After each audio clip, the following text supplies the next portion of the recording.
Vous écoutez Fondation Signature, le podcast. Pour ce nouvel épisode, nous recevons Éric Pellerin, propriétaire du Jardin botanique de Vauville, un lieu où la presqu'île du Cotentin devient le point de départ d'un voyage au bout du monde.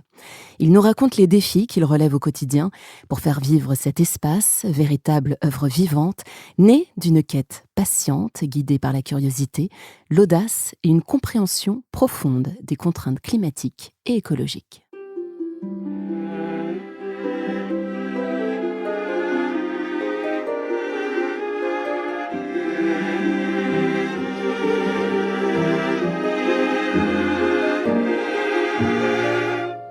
Bonjour Éric Pellerin. Bonjour Julie. Éric, vous êtes le propriétaire du Jardin botanique du Château de Vauville, lauréat du prix de l'Art du Jardin 2025 de la Fondation Signature. J'aimerais que vous nous donniez, pour débuter cet entretien, votre définition de l'art du jardin. Alors l'art du jardin, c'est un sujet très vaste. Il y a plusieurs approches de mon point de vue, surtout que j'ai une passion pour le cinéma qui est le milieu duquel je viens. Donc c'est vrai que l'art du jardin, c'est vraiment pour moi pluridisciplinaire, mais je pense qu'appliqué au jardin de Vauville, pour moi, créer l'art du jardin dans un jardin, c'est s'occuper d'un jardin, d'un lieu, d'un parc, sans que cela se voie. C'est prendre soin des arbres, des arbustes, des plantes, comme si, en fait, même si c'est agencé ou paysager, comme si, en fait, on ne se rend pas compte de la main de l'homme qui va s'occuper de ce lieu, de ce jardin. Je pense que c'est là, pour moi, l'art subtil du jardin. C'est aussi évidemment réussir à créer des paysages, des volumes, qui, pour moi, le plus important, suscitent l'émotion. La subtilité et l'art du jardin, c'est créer un jardin, sans que cela se voie, en fait, sans qu'on voit la main du jardinier œuvrer. Toute cette subtilité de la taille en transparence, voilà, c'est se promener dans un jardin sans se rendre compte qu'il y a quelqu'un derrière ou une équipe et que tout ça semble naturel. Ce jardin est choyé depuis 3 générations. Pensez-vous que vous partagez entre ces générations cette même vision de l'art du jardin, où il y a des différences notables qui ont justement évolué au fil des années? Bah, écoutez, le jardin de Vauville, je pense qu'il a été créé par mes grands-parents, par mon grand-père, dont je porte le prénom, et lui qui était plutôt, avec un profil d'ingénieur. Il était parfumeur, ingénieur chimiste dans la parfumerie, et je pense que ce qui l'a intéressé au début, c'était un travail scientifique d'acclimatation. C'était de pouvoir acclimater des espèces du monde entier et de recréer un cadre un peu du voyage. Il y a eu un aspect un peu paysager avec de la création de bassins, avec des chemins, des sentiers, des parterres, voilà, des parterres de plantes, des mérocalles, d'agapanthes. C'était assez réfléchi, et je pense qu'à la deuxième génération, celle de mes parents, mon père qui était architecte paysagiste a vraiment poussé, le curseur plus haut dans la démesure et le voyage, l'ailleurs, les antipodes. Avec cet énorme bassin des Gunera, avec cette énorme tête de lion qui crache de l'eau, ces bambous partout, et surtout ce qui l'amusait beaucoup, c'était de créer des palmeraies avec, ce palmier chanvre qui est assez connu, qu'on trouve, principalement en Chine. Et il voulait créer dans le Nord Cotentin la palmeraie la plus au nord-ouest de l'Europe. Et c'est vrai que là, papa, il voyait les choses dans une plus grande envergure, d'une plus grande ampleur. Et c'est vrai qu'aujourd'hui, sur 5 hectares, on a cette impression d'ailleurs, et on oublie qu'on est dans le fin fond de la Normandie. Alors justement, ce jardin botanique de Vauville est souvent décrit comme un écosystème unique, où l'exotisme dialogue avec un climat normand. Pour vous, où se situe l'acte artistique? Est-ce que c'est dans la maîtrise de la nature ou dans le fait d'accepter qu'elle puisse nous résister? Je pense que, grand-père nous a toujours appris à respecter la nature, à l'écouter, à la regarder et à la laisser faire.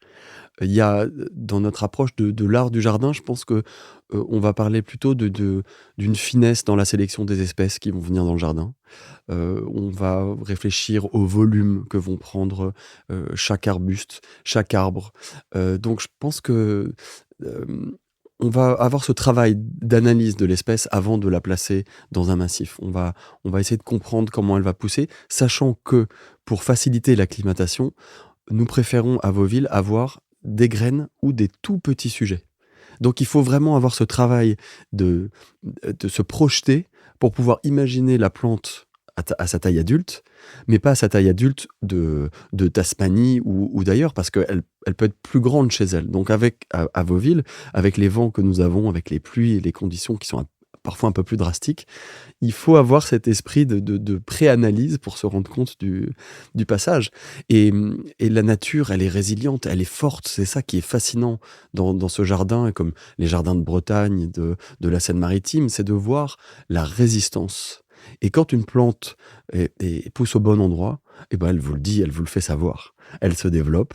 C'est très curieux à Vauville de regarder pendant 2-3 ans, par exemple les protéas, les banksia, que nous avons plantés à partir de 2019 avec mes jardiniers, qui étaient au départ pendant 3 ans à 1 mètre de haut. Et on sentait vraiment qu'il y avait une analyse. La plante se dit: qu'est-ce que je fais ici? Est-ce que je peux y aller? Est-ce que c'est vraiment ma maison? Et au bout de la 4e année, et là depuis 2023, c'est des espèces qui n'arrêtent pas de grandir. Donc on nous a appris, je pense, dans la famille, à faire confiance à la nature, aux plantes. Elles s'adaptent. Et, et encore une fois, les événements climatiques, ils sont évidents. On est à 300 mètres de la mer et la tempête Goretti qui vient de passer nous prouve que les arbres sont fragiles. Ça, c'est sûr. Et qu'il y a beaucoup de travail. On est en plein bûcheronnage, on est en plein élagage. Il va y avoir beaucoup à faire.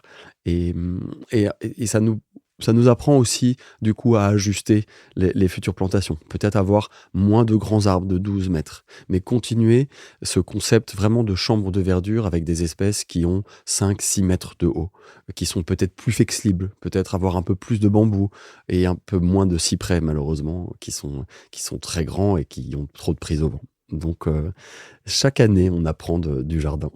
Comment vous vivez concrètement cet aspect créateur pour justement imaginer ces volumes, faire évoluer le jardin et le côté scientifique? Parce qu'on peut se dire qu'il y a une opposition finalement entre la création qui part de l'imaginaire et le concret que nous donne justement ce côté scientifique, Mm. la météo, les vents, les rafales, surtout parfois ce temps écossais qui peut y avoir sur cette presqu'île.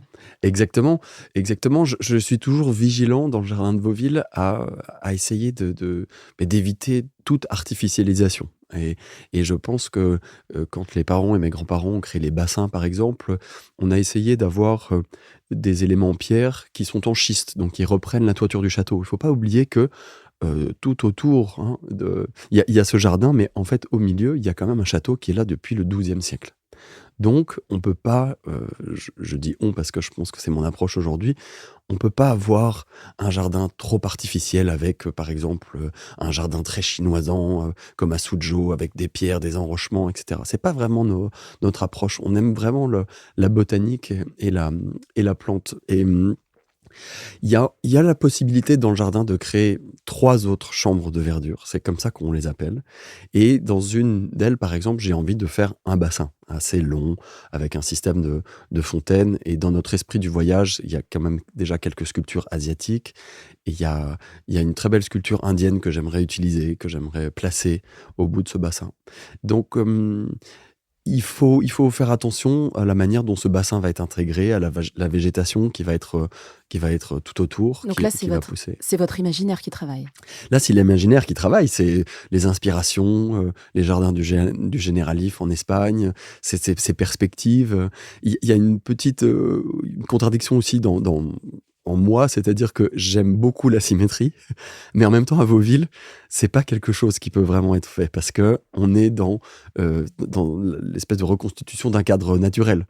Quand on regarde le chemin des fougères, c'est sinueux, ces fougères arborescentes poussées sous ces eucalyptus où l'écorce tombe, il y a un côté qu'on laisse vraiment libre à la nature. Donc il faut composer avec l'envie de rigueur, de symétrie, de bassin, d'harmonie. C'est quelque chose qui est très apaisant aussi quand on voit ces jardins qui se répètent un peu en miroir et qui ont un dessin très structuré. Ça peut être très apaisant. Mais à Vauville, on est dans un côté un peu plus sauvage, un peu plus, oui, c'est ça, très sauvage. Alors, vous parliez de votre regard, justement, ce que vous souhaitiez faire pour développer ce jardin, avec lequel vous avez obtenu donc ce prix de l'art du jardin 2025. Qu'est-ce que le jury a reconnu, selon vous, dans votre regard, dans votre travail et celui de vos équipes?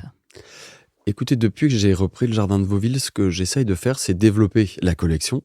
Donc, cette espèce de quête, de chasse à la plante que nous n'avons pas encore dans le jardin, elle est très intéressante parce que nous avons un cadre de recherche qui est les plantes de l'hémisphère austral à feuillage persistant. Et ça, c'est assez rare en France. Vous allez voir le Vaste Rival, Kerdalo, le Pélinac, le Kestelic, ces grands jardins de bord de mer. Il y a des caducs. Et donc, c'est des jardins qui sont un peu plus tristes l'hiver. Vauville vit toute l'année. Et ça, c'est ce qui m'a excité dans la reprise de ce jardin, c'est de pouvoir continuer à chasser des graines. Il y a plus de 300 000 espèces botaniques, donc on a encore une grande marge de manœuvre. Il y a près de 1200 espèces différentes aujourd'hui. Et c'est vrai que j'avais voulu vraiment développer la collection botanique, faire de la place, enlever du lin de Nouvelle-Zélande qui peut prendre un peu de place par endroit. Si par exemple on va perdre un palmier chanvre, ne pas le remplacer, mais privilégier les Akea, les Banksia, les Protea qui viennent d'Australie et qui arrivent à s'acclimater très bien. Ça, c'est vraiment ce qui m'a excité et je pense que ce qui a plu à la Fondation Signature, c'est la continuité, peut-être. C'est le travail transgénérationnel, le partage et cette ouverture que j'essaie d'avoir le plus possible à tous les publics. À Vauville, les mineurs ne payent pas, les moins de 18 ans ne payent pas. Parce que c'est important pour moi de sensibiliser les ados, de décrocher des téléphones, de comprendre comment pousse une graine et pourquoi pas même après créer un potager. Je pense que c'est une perspective qui est très intéressante. Donc je dirais, voilà, la transmission, la continuité. Le prix de l'art du jardin de la Fondation Signature, c'est aussi la reconnaissance d'un comité qui est quand même assez calé sur le sujet du jardin et des paysages et des parcs botaniques. Donc, je trouve que nous avoir choisi le jardin de Vauville, c'est, c'est pas audacieux de leur part, mais je les remercie vraiment parce que je pense que nous sommes un petit jardin. Le jardin de Vauville est pas si âgé que ça. On parle d'un jardin ancien à partir de 100 ans d'existence. Et donc, je trouve que le choix des membres du jury est vraiment original. Non pas parce que c'est Vauville, mais parce que ils ont décidé de mettre en valeur cette espèce de folie du bout du monde. Et je les remercie parce que en même temps, en échangeant avec les différentes personnes, on arrive à trouver des points d'amélioration, des, des choses peut-être un peu à changer au niveau de l'accueil du public, par exemple, l'infrastructure, les sentiers. Et donc, je pense que c'est un véritable coup de pouce. Parce que, en plus de ça, je pense que c'est des personnes, ces membres du jury, avec qui on peut rester en contact pour se faire accompagner. Je suis pas du tout dans une approche égocentrique de je suis le paysagiste du jardin de Vauville. C'est pas comme ça que je travaille. Je travaille en équipe et j'aime écouter aussi les critiques, les ressentis. Donc, c'est vraiment évidemment toujours génial d'être reconnu par des experts du milieu, ça c'est sûr. Et comment a été reçu ce prix par vos équipes? Ce prix a été reçu par les équipes d'une manière tout à fait joyeuse. C'est toujours très gratifiant de se sentir reconnu, aussi de voir que même si c'est un jardin qui a un certain nombre de visiteurs, mais pas autant que des jardins en Dordogne qui rencontrent 300 000 personnes par an, et ben, se dire que dans notre fin fond de la Hague, dans le fin fond de la Manche, eh bien, dans toute la France et ailleurs, on va être découvert, on va être connu.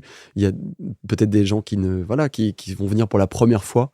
Et c'est vrai que cette visibilité, cette mise en lumière, en plus évidemment du prix et des sous qui vont nous permettre de faire de l'amélioration de la serre, développer des collections, aider à l'élagage après la tempête. Je ne vous cache pas que oui, on a toujours des surprises hein, avec le vivant. Donc, c'est je pense que, pour répondre clairement à la question, c'est nous mettre en lumière dans notre petit bout de Normandie. C'est super parce que j'invite les gens à venir le plus possible dans la Hague et dans le Cotentin parce que c'est très, très beau.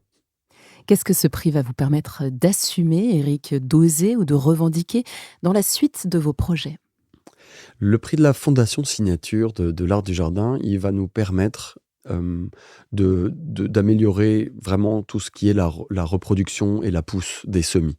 Heu, on a voyagé avec, ma mère, pour ma part en Australie et en Tasmanie et Cléophée est allée en Afrique du Sud, des pays desquels nous avons rapporté beaucoup de graines. Donc l'idée, c'est vraiment de faire pousser tout ce que nous avons rapporté, de faire de la place dans le jardin, d'avoir de ce fait, grâce au prix de la fondation, peut-être, une autre serre, un autre tunnel de culture pour justement faire pousser ces plantes, merveilleuses. Et tout ça, justement des espèces qui sont pas trop hautes et dont on sait qu'elles vont bien être protégées à Vauville. Et voilà, il y a plein de surprises dans la gestion d'un jardin. Donc c'est vrai qu'il faut toujours avoir un peu d'argent de côté. Ce qui est important, c'est que, il faut continuer à faire fonctionner ça, grâce aux visites. C'est vrai, que cette ouverture au public, elle change tout dans la gestion du domaine et il faut trouver toujours ce juste milieu, et d'être fidèle à soi-même avec, voilà, les visites guidées, les visites avec les enfants, avec les scolaires, accueillir les stagiaires aussi. Donc, les prix comme cela, ça permet de rénover la maison des stagiaires, par exemple, qui viennent d'écoles de paysagisme, d'horticulture, et qu'on arrive à loger dans cette petite maison qui a besoin de travaux. Donc, je pourrais vous donner plein d'exemples, mais ça concerne souvent, voilà, des travaux, de l'infrastructure, finalement. Oui, mais qui sont importants pour, le développement et le bien-être justement de ces stagiaires. Vous en recevez, beaucoup par an? En général, on en a entre 4 et 10 par an.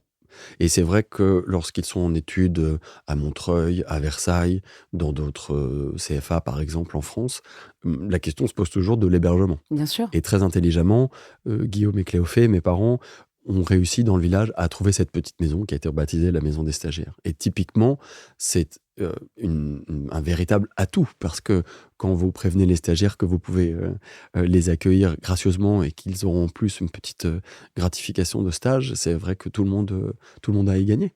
Et donc, tout le monde vient au jardin de Vauville. Ça vous rend heureux, on l'entend. Bah, ça me rend heureux parce que c'est vrai que, à l'origine, je faisais tout autre chose. J'étais producteur, réalisateur à Paris, mais je savais que j'avais le jardin et la maison de Vauville dans la peau et que, ce qui est fascinant, c'est que c'est un ouvrage qui nous dépasse. Le château, il est là depuis le XIIe siècle, le jardin, il est là depuis 1948 et j'aime beaucoup cette idée d'être un passeur, d'être, quelqu'un qui va améliorer, avec mon point de vue, cet endroit, mais qui va, continuer à vivre derrière. Ce côté de créer quelque chose qui va perdurer dans le temps et qui va apporter de la joie aux personnes, aux visiteurs, aux enfants, parce que le jardin, c'est du plaisir, il ne faut pas l'oublier. Il y a du plaisir évidemment, utile parce qu'on a des jardins potagers pour se nourrir, mais les fleurs, les couleurs, les parfums, on est dans de la joie, on est dans cultiver un bien-être et c'est difficile de pas se réjouir d'avoir un jardin.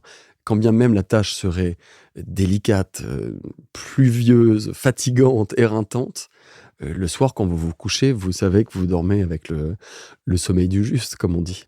On a passé la journée dehors, on a les joues rouges, on se sent bien et ça recharge les batteries, en fait. Alors j'informe nos auditrices et auditeurs propriétaires de jardins labellisés que les inscriptions pour participer au prix de l'art du jardin 2026 sont en cours et se clôtureront le 1er mars 2026. Ce prix est exclusivement ouvert aux jardins labellisés Jardins Remarquables, ce qui en fait une distinction très spécifique. Il s'inscrit désormais dans le réseau de l'Association des Amis des Jardins Remarquables européens, qui regroupe des jardins français mais également belges et permet donc aux candidats des deux pays de déposer leur dossier. Cette dimension internationale soutenue par un jury multinational donne tout son sens à ce prix. Alors Éric, en tant que lauréat 2025, quel message et quels conseils pourriez-vous adresser aux propriétaires qui souhaiteraient candidater? Mon conseil à donner aux propriétaires de jardins, qui aimeraient candidater, c'est vraiment d'être fidèles à eux-mêmes. De montrer évidemment des photos de leur jardin, dans l'aspect qui leur plaît le plus. et d'expliquer vraiment sincèrement leur démarche. Parce qu'il faut comprendre aussi que la thématique, l'art du jardin, elle est assez vaste. Et quand j'ai candidaté, je me suis demandé quelle pouvait être l'approche du dossier. On n'a pas le droit à beaucoup de photos. Je crois qu'il y a une dizaine de photos. Donc il faut bien les choisir.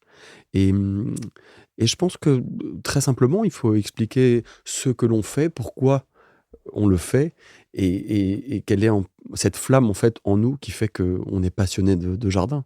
Et cette sincérité-là, je crois que c'est ce qui plaît au jury.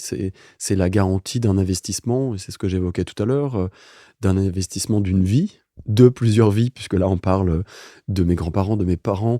Je veux surtout pas oublier les jardiniers qui nous aident, qui sont des équipes formidables. Ou moi, quand je suis en train de manager un emploi du temps, le salon de thé, les chambres d'hôtes, les gîtes, j'ai quand même 2 jardiniers qui sont 8 heures par jour dehors, qu'il pleuve, qu'il vente ou qu'il neige. Donc ça, ce travail d'équipe-là, il est très important. C'est ce que j'ai voulu mettre dans mon dossier. Mais quand on regarde aussi le prieuré de Vauboin, eh ben, on parle aussi d'un jardinier qui vit chez lui, qui travaille seul et qui est un artiste à tailler ses arbres. C'est magnifique cet endroit que la Fondation a distingué aussi. Donc, être fidèle à soi-même, bien présenter avec le peu de photos qu'on puisse avoir son jardin, et écrire voilà, du fond du cœur, tout simplement. Alors, on parle souvent des plantes, voilà, de la façon dont vous pouvez aménager vos jardins, les imaginer, mais on parle rarement du jardinier lui-même. Alors, nous allons terminer cet entretien, cher Éric, avec un questionnaire léger qui n'en demeure pas moins sérieux pour vous connaître davantage. Y a-t-il un bruit ou une odeur qui signe selon vous la présence et la vitalité d'un jardin? Alors l'odeur, pour moi, de la vitalité d'un jardin, c'est absolument ce qu'on appelle le pétrichor. Le pétrichor, Expliquez-nous quand c'est même, pour ceux qui ne savent pas. cette espèce de parfum de la terre après une pluie, après une phase d'humidité, de bruine. Et j'avoue que du point de vue du bruit, j'aime le concert des oiseaux le matin et le soir. Ça, c'est vrai que le printemps à Vauville, c'est fascinant. Il y a plus de 25 espèces d'oiseaux qui nichent dans les arbres. Et le concert matinal et nocturne à la tombée de la nuit est vraiment divin à entendre. Si vous deviez retenir un seul geste en tant que jardinier, lequel serait-il? Le seul geste à retenir pour moi d'un jardinier, c'est quand on prend son doigt et qu'on pousse une graine à 10 centimètres sous la terre. Et que là, on attend, on recouvre, on croise les doigts. Et si on sait ce qu'on fait, mes jardiniers, moi, on sait que dans quelques semaines ou mois, eh ben, il y aura une petite tige qui sortira. Et ça, c'est la récompense ultime. Ce geste aussi simple, c'est un geste qui représente la vie, tout simplement. Y a-t-il un secret bien gardé tapi dans le jardin botanique de Vauville? Il y a un secret peut-être que j'ignore, qui serait peut-être du fait de mon père. Mais il y en a un autre qui est de Jean-Baptiste, mon jardinier botaniste, qui est compagnon du devoir, Ah, qui, avec aussi Erwan, qui fut là un temps, eh bien, a caché quelque chose. Et je ne peux pas vous dire où c'est ni ce que c'est. donc le secret est bien gardé, nous l'avons compris. Enfin, qu'est-ce que votre jardin vous a appris et qu'aucune autre rencontre ne peut ou ne pourra vous apprendre? Mon jardin m'apprend le calme. Mon jardin m'apprend la sérénité. Et malgré les aléas climatiques, le jardin, il nous apprend à prendre du recul et à profiter, à prendre son temps. Le jardin à Vauville, comme je le disais tout à l'heure, c'est des graines et des petites pousses qui arrivent et qui prennent le temps de s'adapter. Et c'est ce dont on manque furieusement aujourd'hui. C'est que cette instantanéité, elle est grave parce qu'on loupe plein d'étapes de la vie. Donc je pense que ce que le jardin m'apprend, c'est le recul et c'est le savoir prendre son temps. Vraiment. Merci Éric Pellerin. Merci Julie.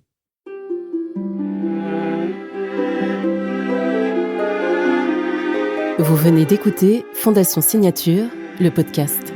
Si cet épisode vous a plu, abonnez-vous dès maintenant et partagez-le autour de vous. Retrouvez toute l'actualité de la Fondation Signature sur le site www.fondation-signature.org et sur nos réseaux sociaux, Instagram, Facebook, LinkedIn et YouTube. À bientôt.